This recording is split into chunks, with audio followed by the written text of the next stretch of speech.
হেলিকপ্টারে দুটো পাখা কেটে ছোট ওস্তাদ খাতরোকে খিলাড়ি হচ্ছিল। है मुझसे कोई स्मार्ट बताओ। তখনই কাজ হয়। অ্যাক্সিডেন্টের খবর পেয়ে অ্যাম্বুলেন্স সঙ্গে সঙ্গে ঘটনাস্থলে আসে গজব।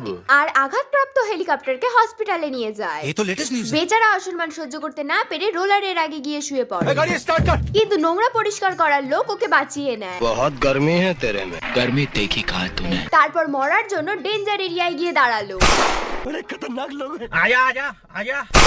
কিন্তু এই অপয়াকে ছেড়ে বাকি সবই উড়ে যায়। मौत को छू के टक से वापस आ सकता हूँ। এদিকে বড় ওস্তাদও খাতরোকে খিলাড়ির জন্য রেডি হচ্ছিল। লাথি মারে আর বেচারা দেয়াল ভেঙে পড়ে। यही नहीं, अभी और सुनिए। তারপর টপকানোর জন্য 100 তলার ওপর থেকে ঝাঁপ লাগায়, কিন্তু গর্তে এর মেশো পালিশ বিছিয়ে রেখেছিল। এরপর ষাঁড়কে লাল কাপড় দেখায় আর ষাঁড় রেগে মেগে আসে। তখনই নিজের ছামিয়াকে দেখতে পায়। माले यार।